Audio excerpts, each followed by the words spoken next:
Hello everyone, আসসালামু আলাইকুম। Welcome back to my channel. আমার চ্যানেলে আপনাদেরকে নিউ একটা ভিডিও দেখার জন্য ওয়েলকাম জানাচ্ছি।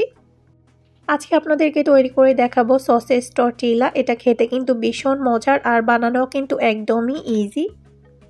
আশা করি আপনাদের কাছেও আজকের রেসিপি খুবই ভালো লাগবে। তো চলুন আমরা ভিডিওটা শুরু করি। প্রথমে আমি এখানে টর্টিলা রুটি নিয়েছি 1 প্যাকেট।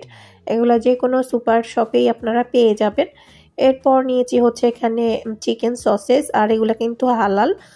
যেগুলো হালাল আপনারা কিন্তু উপরেই লেখা দেখতে পাবেন। হালাল সসেজের উপরে কিন্তু হালালটা লেখাই থাকবে। তো এই সসেজগুলো কিন্তু এভাবেই খাওয়া যায়, বাট আমার একটু জাস্ট ভেজে নিলে ভালো লাগে আর কি, একটু পোড়া পোড়া করে নিলে। আপনারা চাইলে এমনিতেও কিন্তু কেটে বানিয়ে ফেলতে পারবেন। একটা পাত্রের মধ্যে জাস্ট অল্প একটু তেল দিয়ে দিলাম। এরপর আমি সবগুলা সসেজ দিয়ে দিয়েছি। তো এগুলাকে নেড়ে চেড়ে জাস্ট একটু পোড়া পোড়া করে আমি ভেজে নিব, তাহলেই হয়ে যাবে।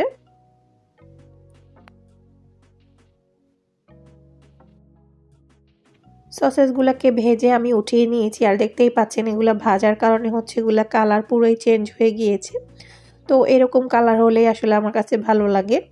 তো এখন এগুলাকে আমি একটু ছোট ছোট করে টুকরা করে নিচ্ছি, তাহলে আমার দিতে ইজি হবে টর্টিলার ভেতরে। তো এখন আমি বানিয়ে নিব। তো রুটিটার একটা সাইডে আমি কেটে নিয়েছি, তাহলে এটা ফোল্ডিং করতে ইজি হবে। তো একটা সাইজে প্রথমে আমি দিয়ে দিচ্ছি মেয়োনিজ পরিমাণ মতো। এরপর আমি দিয়ে দিচ্ছি এখন টমেটো সস। তো আমি এখানে আজকে মেয়োনিজ আর টমেটো সস ইউজ করেছি। আপনারা চাইলে কিন্তু মাস্টার্ড যেই সসটা পাওয়া যায় সেটা ইউজ করতে পারেন, সেটা দিলেও টেস্ট ভালো আসে। তো এই দুইটাকে ভালো করে মিক্সড করে এভাবে লাগিয়ে নিতে হবে। তো এরপর এখন আমি এটার অন্য পাশে দিয়ে দিচ্ছি সসেজ। আমার চ্যানেলে কিন্তু চিকেন টর্টিলার রেসিপি আছে, আপনারা চাইলে সেটাও দেখে নিতে পারেন। আমি ডেসক্রিপশন বক্সে লিঙ্কটা দিয়ে দিব। এরপর বাকি অংশের মধ্যে আমি দিয়ে দিচ্ছি কিছু পেঁয়াজ কুচি। আপনাদের কাছে শসা কিংবা লেটুস পাতা যেটা থাকে সেটা ইউজ করতে পারবেন, কিংবা আমার মতো পেঁয়াজও ইউজ করতে পারবেন।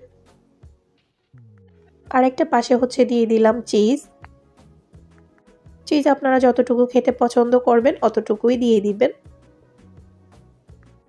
তবে বেশি চিজ দিলে টেস্ট খুবই ভালো আসে। এরপর আমি এভাবে করে ভাজ করে নিচ্ছি, দেখতেই পাচ্ছেন কিভাবে করে নিচ্ছি। তো আমার কিন্তু এখন একটা রেডি হয়ে গিয়েছে। আপনাদের বোঝার সুবিধার্থে আমি আরও একটাও আপনাদেরকে তৈরি করে দেখাচ্ছি। তো প্রথমেই দিয়ে দিচ্ছি মেয়োনিজ, তারপর টমেটো সস। এরপর এগুলাকে ভালো করে মিশিয়ে নিতে হবে। এরপর বাকি সব ইনগ্রিডিয়েন্টসগুলো দিয়ে দিতে হবে।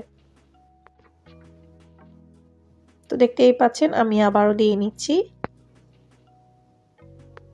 আর এটা খেতে কিন্তু খুবই মজা। আপনারা চিকেন, বিফ, সসেজ, ডিম যে কোনো কিছু দিয়ে কিন্তু এভাবে বানিয়ে দেখতে পারেন। খেতে কিন্তু ভীষণ মজার হয়, বাচ্চারাও অনেক বেশি পছন্দ করে। এখন আমি চুলাতে একটা ফ্রাই প্যান বসিয়ে দিয়েছি।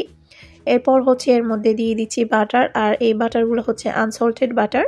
অবশ্যই আনসল্টেডটাই ইউজ করবেন। তো বাটারটা যখন গলে যাবে এরপর এর উপরে আমি টর্টিলাগুলো দিয়ে দিব।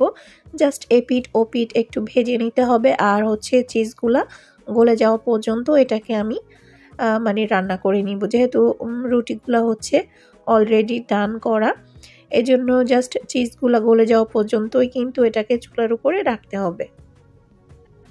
আমি 3টা দিয়ে দিলাম, এরপর একটা ঢাকনা দিয়ে দিব।